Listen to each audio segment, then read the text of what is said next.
पत्रकार साथियों का यहाँ पर इस प्रेस वार्ता के अंदर पहुंचने पर हार्दिक अभिनंदन है, स्वागत है। कुछ गंभीर मुद्दे लेकर के आज आपके समक्ष प्रेस वार्ता कर रहे हैं। गत दिनों 1 अक्टूबर को मैंने एक प्रेस वार्ता की थी, जिस टाइम पे जन संवाद कार्यक्रम प्रस्तावित था मुख्यमंत्री महोदय का, और हमारे सोनीपत के अंदर जन संवाद कार्यक्रम होना था।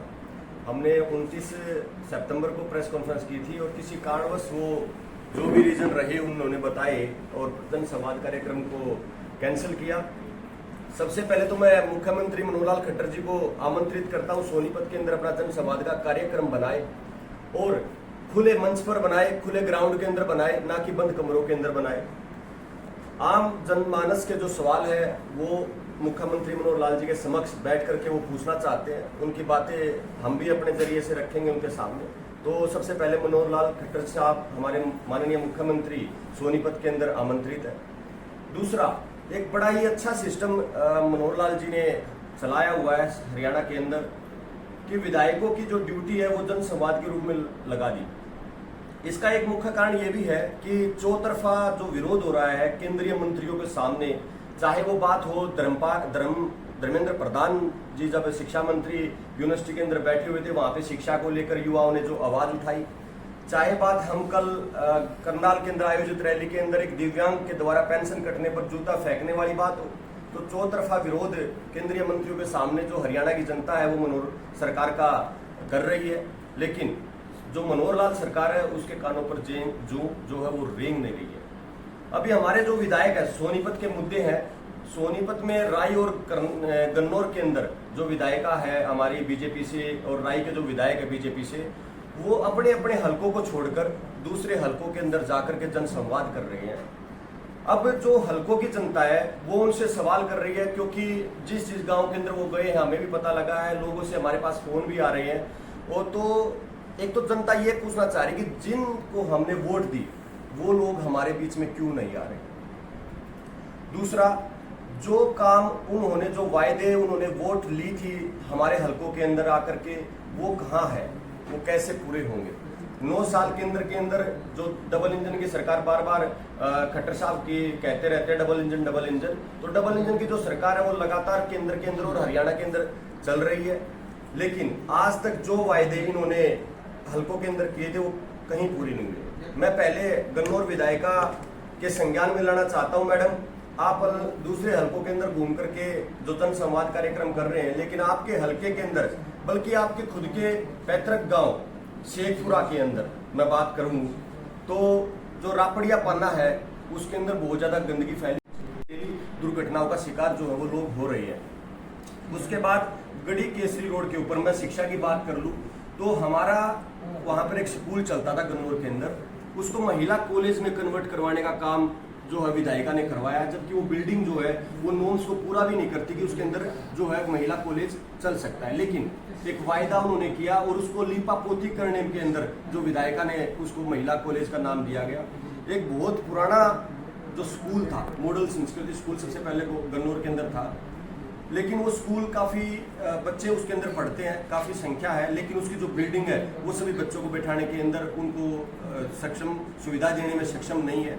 उसके लिए पिछले 10 साल पहले कांग्रेस गवर्नमेंट के अंदर एक जगह सुनिश्चित की गई थी कि यहाँ पर जो है वो बिल्डिंग नहीं बनाई जाएगी, लेकिन बीजेपी सरकार ने क्या किया, उसको भी साल्टर हाउस के अंदर कि जहाँ पर जो पशु होते हैं या हम उसको मुर्गा लगा लो, बकरे लगा लो, मतलब उसको काटने का काम वहाँ पर एक जीव हत्या के रूप में उस जगह को जो है लागू करने का वहाँ पर काम किया और उसको इस्तेमाल करने का काम उनके द्वारा किया गया है, जो कि बहुत ज़्यादा निंदनीय है। मैं अब राय विधायक जी की बात करूं, उनके हलके की बात करूं तो बड़ोली गांव के अंदर जो फिरनी है, मेन फिरनी है, उसके ऊपर पानी भरा पड़ा है, जो कि उनका पैतृक गांव है।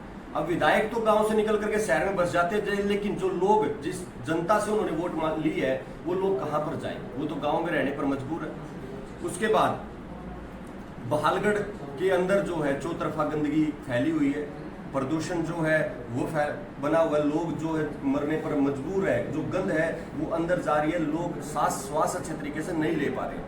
अभी पीछे मुख्यमंत्री जी हमारे नारा गांव के अंदर आए थे, जहां पर उन्होंने अमृत सरोवर के नाम से एक योजना की शुरुआत की थी कि तालाब हमारी पुरानी धरोहर है और उनका सौंदर्यीकरण होना चाहिए। तो उसी दिन हमारे विधायक राय के बड़मलिक गांव के अंदर बैठे हुए थे और जो तालाब है वो गंदगी से अटा पड़ा है। अब उस बातों को काफी पुराना समय हो गया, लेकिन आज तक वो तालाब की जो स्थिति है वो जस की तस है। कोई सुनने वाला नहीं है, कोई देखने वाला नहीं है।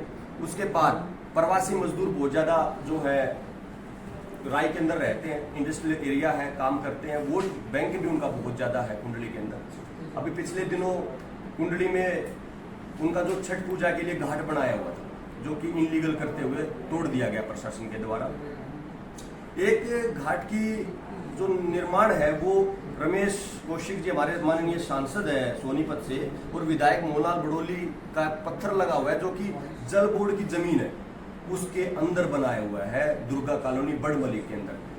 अगर वो अवैध था तो ये वैध कैसे हुआ, जबकि उसका जो उद्घाटन है वो सांसद और विधायक कर रहे हैं। और अब आप वोट बैंक के इस रूप में जो प्रवासी है उनकी वोट को आप ले रहे हैं, तो उनकी जो 30 त्योहार आते हैं, उनकी जो छठ पूजा के लिए घाट बनाने का काम हो तो वो कौन करेगा। तो उनके लिए जगह सुनिश्चित करनी चाहिए और उनको इस प्रकार से प्रताड़ित ना करके जो छठ पूजा के लिए जो घाट का निर्माण होना है वो सरकार का दायित्व बनता है। अगर आप वोट उनसे ले रहे हैं तो उनके लिए 30 त्योहार, उनके जो रीति रिवाज है उनको मनवाने का काम भी आप करें और जगह उनके लिए सुनिश्चित करें।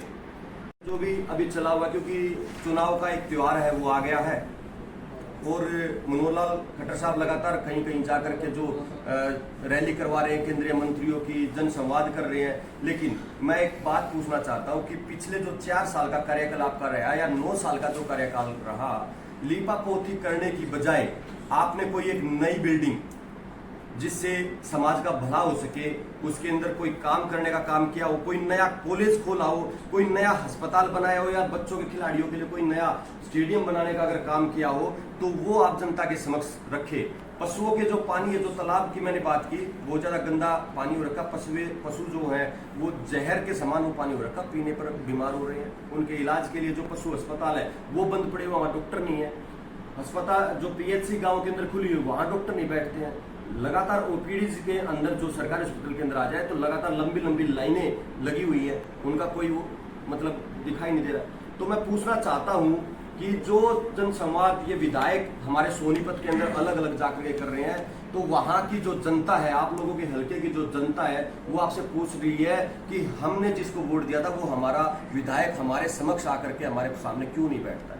आखिर उनको किसी विरोध का आभास पहले ही हो रहा है, क्योंकि मुख्यमंत्री का विरोध हो रहा था, वो तो फिर भी एक लोकल हो गए हल्के के, तो कोई विरोध का आभास हो रहा है। तो भाई जनता है, जब वोट मांगने के लिए जब आपके उनके समक्ष जाएंगे तो बहुत ज्यादा विरोध का सामना आपको करना पड़ सकता है।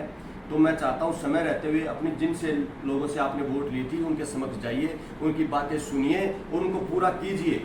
जो मेन मुख्य मुद्दे सभी गाँव से निकल करके आए हैं, जोड़ का मैंने आपको बता दिया, चौपाल जो है उनका निर्माण नहीं हो रहे हैं, अधूरी पड़ी हुई है। ठेकेदार जो है माल लेकर के उठा के चला गया क्योंकि पेमेंट नहीं हो रही थी। उसके बाद गलियां जो है वो टूटी पड़ी हैं। सफाई का कोई अच्छे तरीके से जो है लागू नहीं किया गया कि भाई सफाई कैसे होगी गांव में। जो सफाई कर्मी है 400 व्यक्तियों पे लगातार सफाई कर्मी धरने के ऊपर बैठे हुए हैं। मैं खरगोदा भी गया था, उनका समर्थन किया है मैंने जा करके। आपने देखा होगा कि आम आदमी पार्टी ने गत दिनों 5 किया है, जो कि पिछले 15 साल से लगातार बीजेपी वहां पर राज कर रही थी। लेकिन जैसे ही आम आदमी पार्टी की सरकार एनसीडी के अंदर वहां बनी और जो गारंटी अरविंद केजरीवाल जी ने दी थी उसका पूरा करने का काम जो है हमारी माननीय मेयर साहिबा ने किया है और अरविंद केजरीवाल जी ने किया है। उसके बाद समस्या ले लो, या एक परमानेंट परेशानी पत्र जो सरकार ने दे रखा है, एक परिवार पहचान पत्र जिसको ये बोलती है, उसके कारण जो बुजुर्गों की पेंशन कट रही है उसको है, जो बीपीएल कार्ड कटे हुए हैं उनको दोबारा से नहीं बनाया गया। तो बहुत सारी समस्याएं हैं। गरीब गरीब होता जा रहा है मनोहर लाल सरकार के अंदर। और जो कुछ पूंजीपति लोगों के अभी पीछे बहुत बड़े होर्डिंग लगाए, हाईवे पे भी लगाए और कहीं लगे, देखे कि 3,14,000 समथिंग प्रति व्यक्ति आय हरियाणा के अंदर हुई है। अगर ऐसा है तो मैं आप सब मीडिया के साथी भी यहाँ बैठे हुए, मीडिया के साथियों के आप ग्राउंड के ऊपर भी जनता से रूबरू होते होंगे, तो कौन लोग हैं वो जिनकी 3,14,000 इनकम जो हुई है। मुझे तो 80% लोग ऐसे दिखते जिनको खाने पीने के भी लाले पड़े हुए हैं। लेकिन कुछ पूंजीपति लोग एवरेज में अगर निकालते तो 199 लोगों की अकेले की इनकम का एक जो 100वां व्यक्ति है वो पूरे में कब्जा किया हुआ है। कहाँ अच्छे से सबका साथ सबका विकास हो रहा है, सबको विश्वास में लेकर मनोहर लाल सरकार काम कर रही है। और भारी भरकम रोष है, इसलिए जो विधायक है अपना क्षेत्र स्थानीय क्षेत्र छोड़ करके और बाहर जाकर के अपना प्रचार प्रसार करने में लगे हुए हैं। लेकिन आने वाले समय के अंदर जनता जो है इनसे जवाब मांगेगी और जनता इनसे सवाल पूछेगी कि आपने जो वायदे किए थे, आपने जो मोदी के नाम पर वोट लेकर के हमको ठगा है, तो हमारा जो काम आपने करवाने के लिए जो वायदे किए थे काम कहाँ है? हमारा काम तो नहीं हुआ है। सरकार के तहत भी डीसी रोड के ऊपर जो लगे हुए हैं ऑलरेडी, उन्हीं बच्चों को ये उसके ऊपर ले रही है। तो जो युवा जो बेरोजगार घूम रहा है वो कहाँ जाएगा? अगर